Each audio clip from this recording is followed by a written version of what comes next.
Assalamualaikum warahmatullahi wabarakatuh. Jadi tadi ada pemirsa yang tanya. Jadi lebih aman ya kalau jarinya di tuas rem. Terus sama satu lagi nggak bagus ya ngerem pakai tekan lepas itu. Yang jari di tuas rem itu ya pemirsa bisa lihat atau enggak, jari penulis telunjuk baik kiri dan kanan itu ada di tuas rem sekarang dalam kondisi apapun. Kalau ya misalnya enggak gitu ya enggak apa-apa, tapi ya dari pengalaman penulis ya mungkin ada yang ngomong masih jari nggak di tuas rem nggak apa-apa, sempat aja, cuma orang bodoh aja yang nggak bisa cari tuas rem dalam keadaan darurat. Nah, problemnya nggak cuma apal atau enggak, tapi ngatur tenaganya itu bisa nggak ngatur tenaga itu bisa pas dalam keadaan panik harus ngerem dari kecepatan 100 berhenti dalam waktu 4 detik. 4 detik penulis pakai acuan video sebelumnya ya. Jadi penulis sebelumnya pernah bahas 4 detik itu standarnya orang India kalau melakukan uji pengereman. Jadi reviewer India kalau review motor, salah satu uji yang dilakukan adalah uji pengereman. Mantap gak gitu. Uji getar, uji pengereman itu jadi uji standarnya rider India, reviewer motor India. Mantap toh. Reviewer Indonesia mana ada yang berani gitu, karena ya satu saya ngajari ngawur, cara ngajari ngeremnya ngawur, jadi orang itu untuk ngerem takut ya, jadi timbul rasa takut untuk mengerem gara-gara ajarannya salah, ngawur. Nah tapi orang Indonesia jalan kencang-kencang gitu ya, kalau ada touring gitu jalan 100, jalan 120 gitu ya, tapi review kok gak ada yang ngerem gitu ya. Wis lah. Yang jelas penulis ini kalau naruh jari selalu siaga di tuas rem, dan penulis pakai jari satu. Kenapa? Ya karena enaknya jari satu aja lah. Mungkin yang lain ada jari 2, jari 3, jari 4, jari 5. Ada beberapa, mungkin semua ya, mayoritas lah mayoritas sekolah yang mengajari keselamatan berkendara itu ngomong kalau jari di tuas rem itu refleks, bahaya, refleks, bakal moro-moro ngerem gitu ya.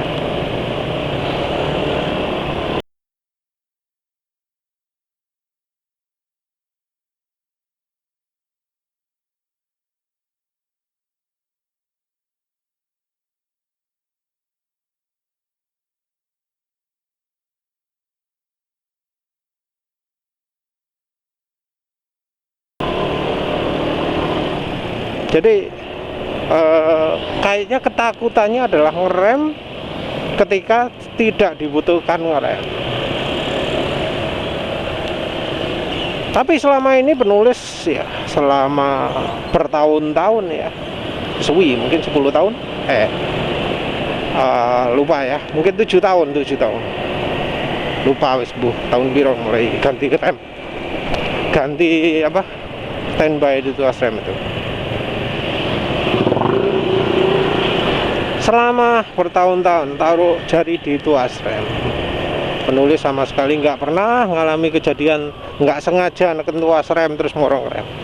Apalagi ini satu jari ya. Satu jari ini dipakai untuk ngerem, gak iso kuat. Rem depan ya gak iso ngelok, nggak kuat, kurang kuat. Kalau rem belakang ya penulis emang jarang makan rem belakang pakem ya. Tapi rem depan sama sekali nggak bisa. Tak teken sak kuat-kuatnya gak iso ngelok belakang depan. Loh ini gak iso, tenaganya gak ono. Jadi alasan apa ya? Apa saya alasannya melarang penggunaan, alasan menaruh jari di tuas rem itu? Apa sih alasannya itu? Melarang, kenapa melarang?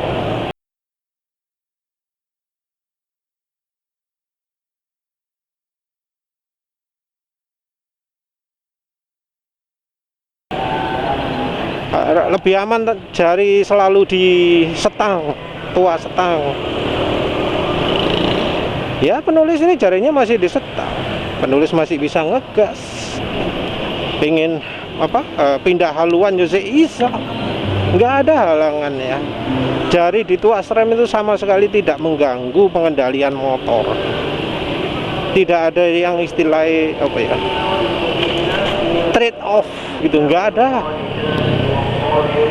Naruh jari itu ya cuma dari niat aja. Kalau mau ya silakan, kalau enggak ya silakan. Enggak ada efek negatif menaruh jari di tuas rem. Efek positif ada, respon pengereman lebih cepat, dan di awal mengerem kekuatannya bakal lebih terkendali. Mengapa lebih terkendali? Karena jari ini sudah di tuas rem.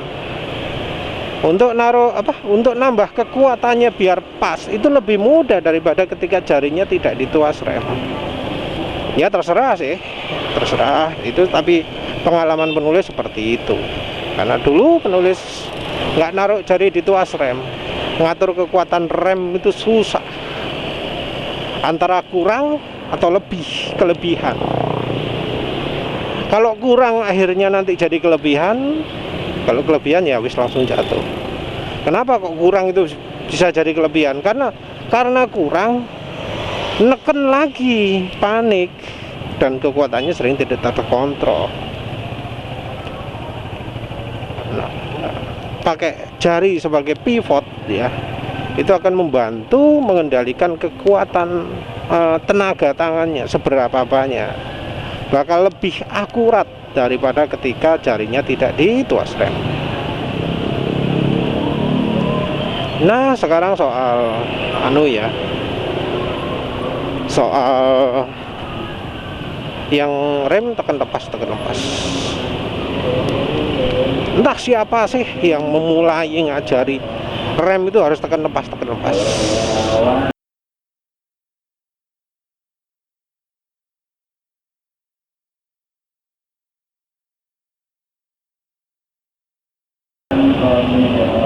Kalau dari pabrikan kayaknya enggak. Dari luar negeri juga kayaknya enggak. Penulis nggak pernah tahu negeri mana yang ngajari ngerem itu harus tekan lepas. Penulis nggak tahu apa ada negara yang melakukan itu. Ada rider di negara lain yang melakukan itu. India yang kalau review sambil ngerem nggak ngajari soal itu. Ngerem ya ngerem. Diatur kekuatan tangannya biar pas. Penulis sempat curiga bahwa istilah itu dimulai dari istilah modulate. Modulate itu artinya menyesuaikan, tapi kok entah mengapa jadi dimodulasi, artinya dalam bahasa Indonesia bisa beda lagi, diartikan jadi naik turun kekuatannya.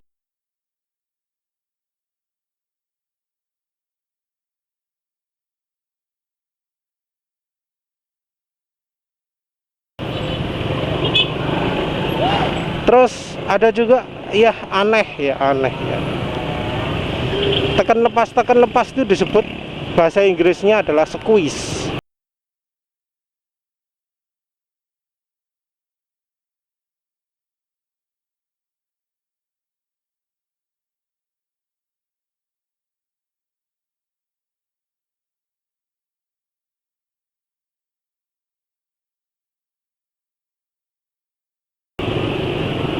Wah, kalau itu salah total itu, wis.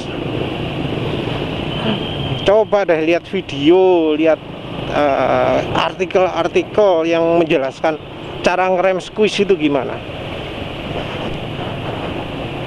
Di Inggris, kata-kata Inggris, squeeze itu lawannya adalah grab. Kalau di bahasa Indonesia mungkin sama ya kesannya. Tapi di squeeze itu adalah proses perlahan, proses bertahap, proses gradual, proses makin lama makin keras.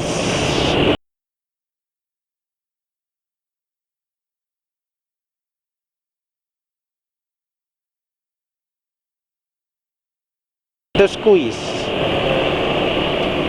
Kalau grab itu langsung cek gitu ya, langsung cek itu namanya grab. Nah, kalau di luar itu diajari squeeze, don't grab. Squeeze artinya tekan pelan-pelan, makin lama makin kuat. Jangan di grab langsung tekan jeder sakmene, jangan. Artinya ada juga konotasi lain, jangan grab itu.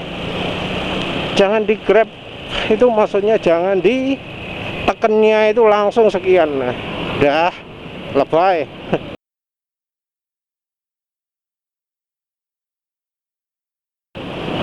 Menggok sudah cak unut gaya.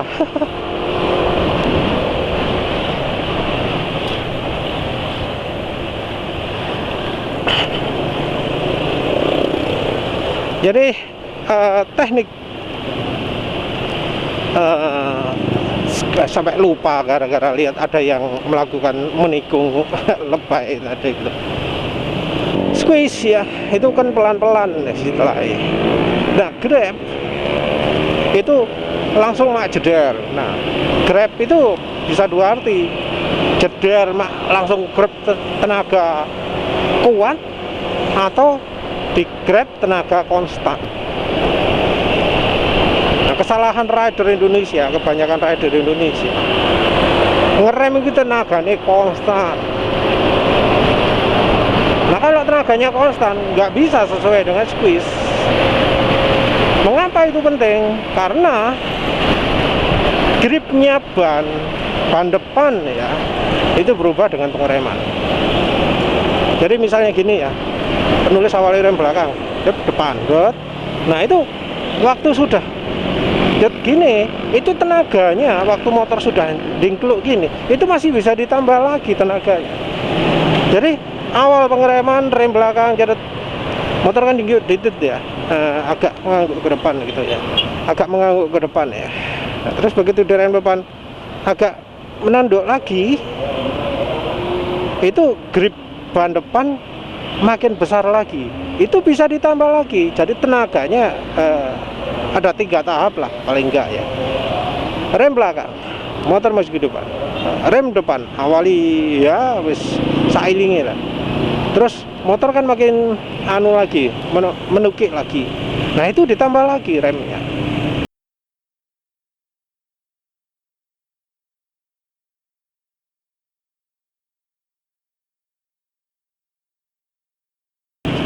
Dan diatur sedemikian rupa sehingga grip itu pas. Pas itu artinya kalau ditambah gripnya lepas, gripnya hilang. Nah, kalau dikurangi remnya jadi nggak maksimal. Nah, ini adalah tahap yang sulit ya. Tapi untuk motor jalanan itu disebut jauh lebih mudah daripada motor balap. Kalau motor jalanan di mana grip ban itu lemah, transisi perubahan grip antara hilang grip dengan tidak hilang itu masih bisa dirasakan katanya gitu. Kalau penulis sih biasanya pakai suara. Jadi kalau misalnya kekuatan pengereman sudah pas, jadi bunyi cicit gitu. Penulis sudah pernah melakukan di NMAX ini, tapi ya agak sulit ya.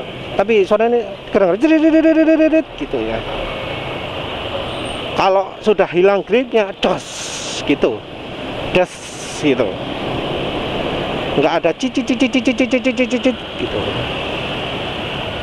Oh iya, penulis cuma bisa gitu ketika bannya wis mulai gundul ya, ketika gripnya ban sudah maksimal.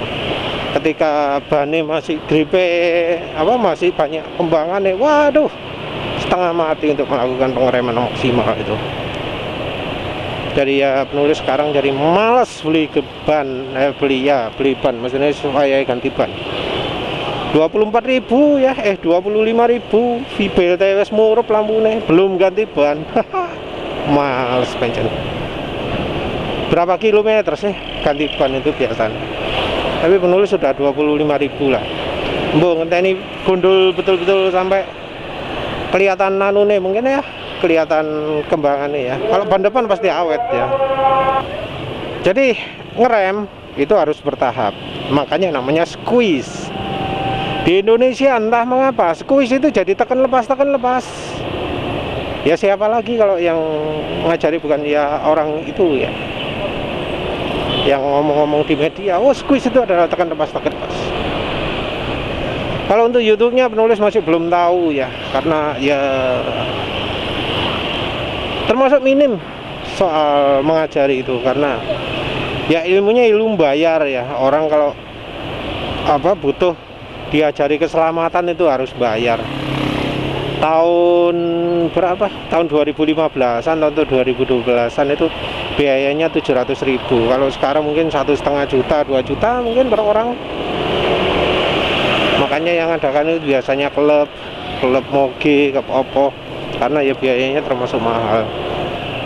Kalau yang private mungkin murah. Mengapa kok biayanya mahal ya? Karena untuk mengadakan pelatihan itu ya jelas butuh ada arenanya, butuh ada pylonnya, ada apa sih ini?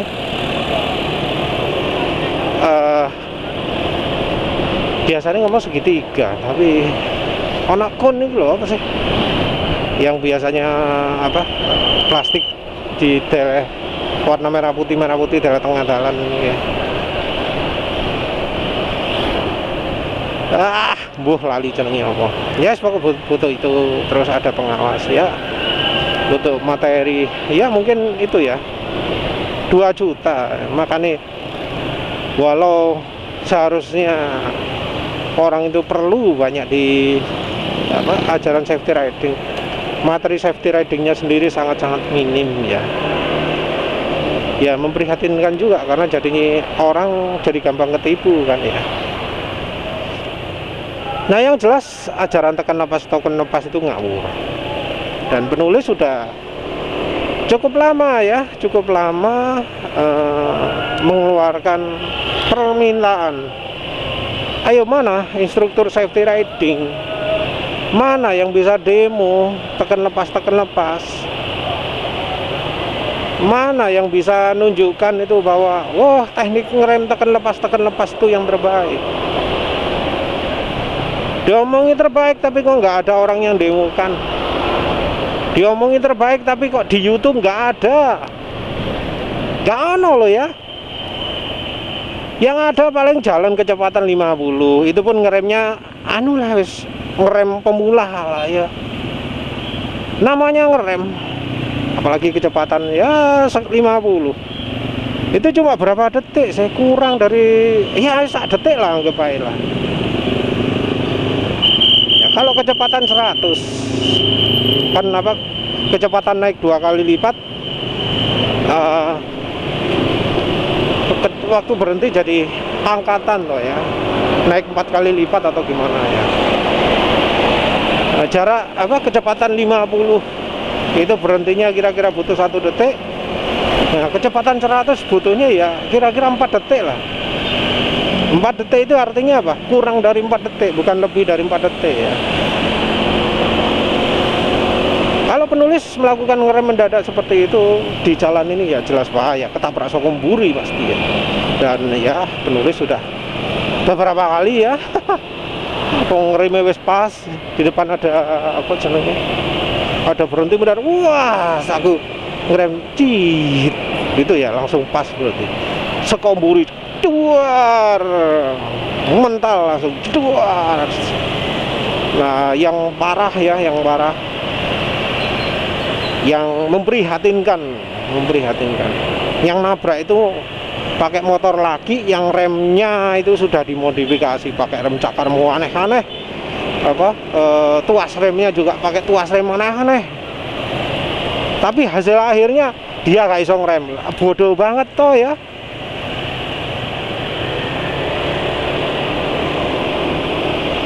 Jadi dimodifikasi sedemikian rupa sehingga terkesan motor itu wah hebat, ngerime hebat, tapi dalam kenyataan ya bobol ya. Mau nggak bobol gimana, karena ya itu cara pengereman yang diajarkan di Indonesia itu ngawur semua.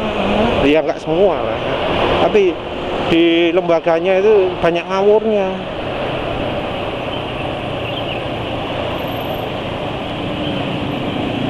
Wah, penulis sekarang agak repot ya. Ganti oli acuannya soalnya halus suara mesin ya. Dan itu aduh, berarti lama-lama ya olinya. Karena beberapa oli ya, seperti misalnya oli Mesrania, Evalup 2T warna hijau ya, oli samping yang penulis pakai oli mesinnya NMAX. Itu kan penulis gantinya karena suara kelidikannya wis gak tahan ya.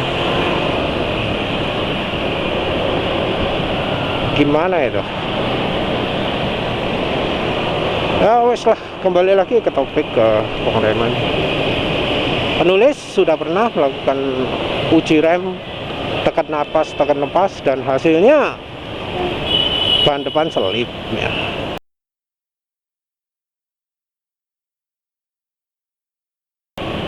Ya untung penulis melakukannya di kecepatan 50.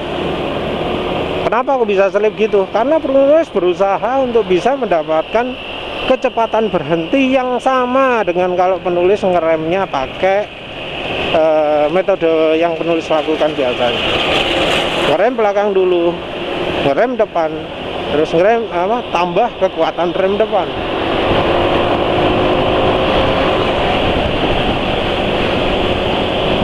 Jadi seperti itu.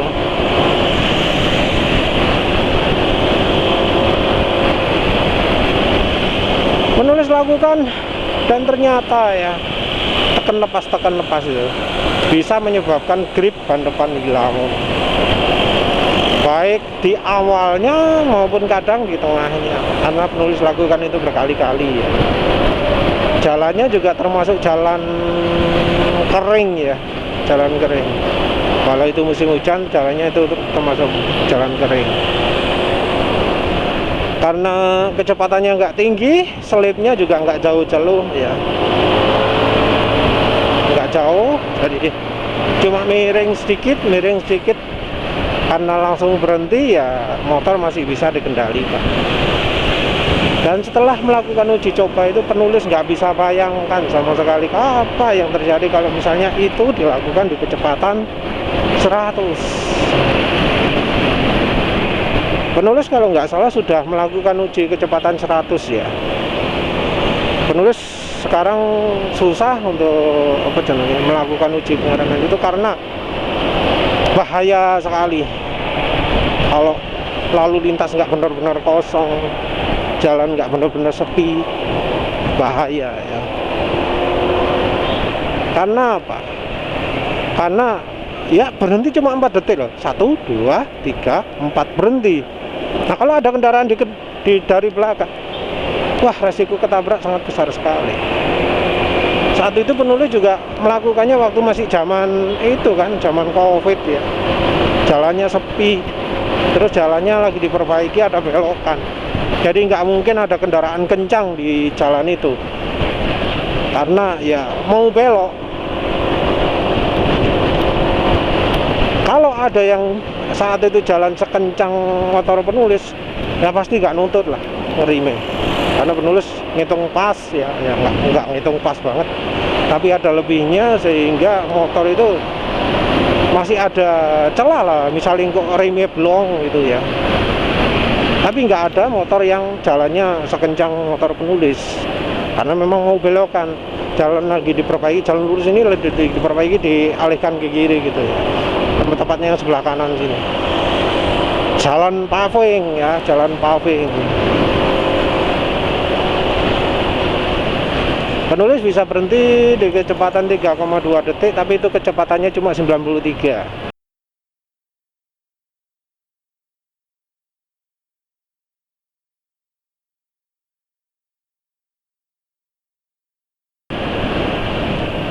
Penulis nggak bisa lebih cepat lagi karena ya medannya kurang.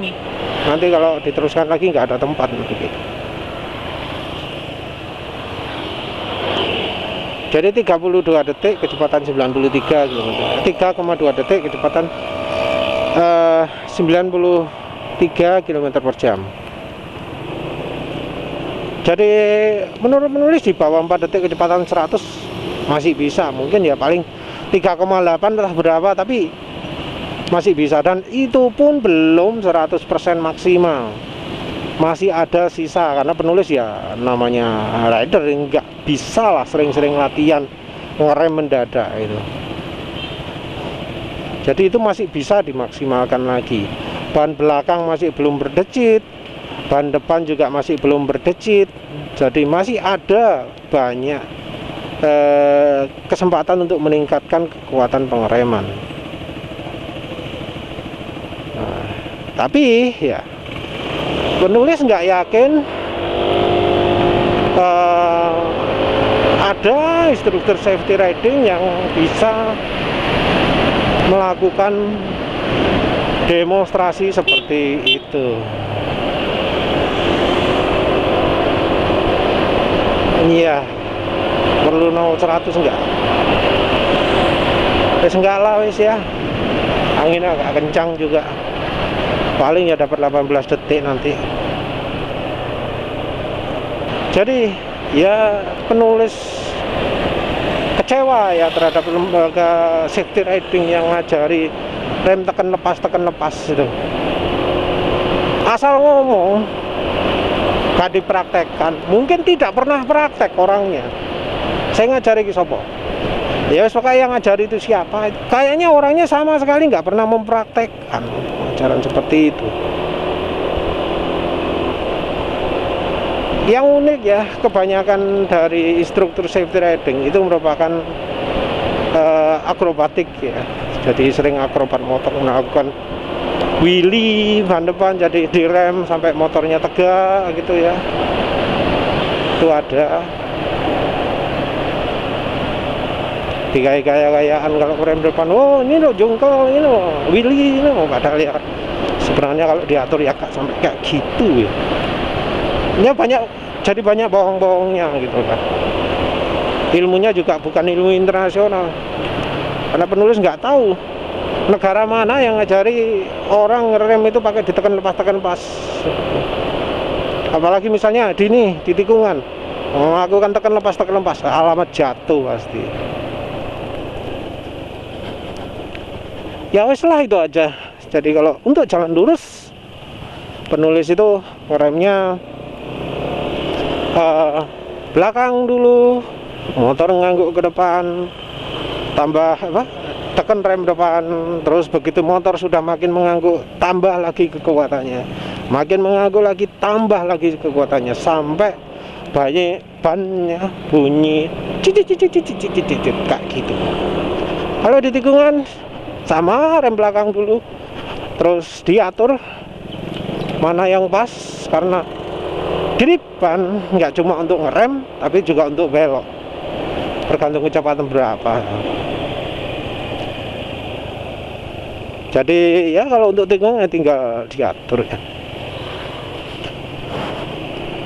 Perlu sebenarnya latihan, dan latihannya harus real ya. Kalau biasanya touringnya jalan kecepatan 100, ya latihannya jalan 100. Wis expert jalan di jalan kecepatan iswani lebih dari 100. Kok yo latihan ngerime nggak jalan kecepatan 100? Ya apa sih? Ya wis begitu saja. Terima kasih sudah menonton. Assalamualaikum warahmatullahi wabarakatuh.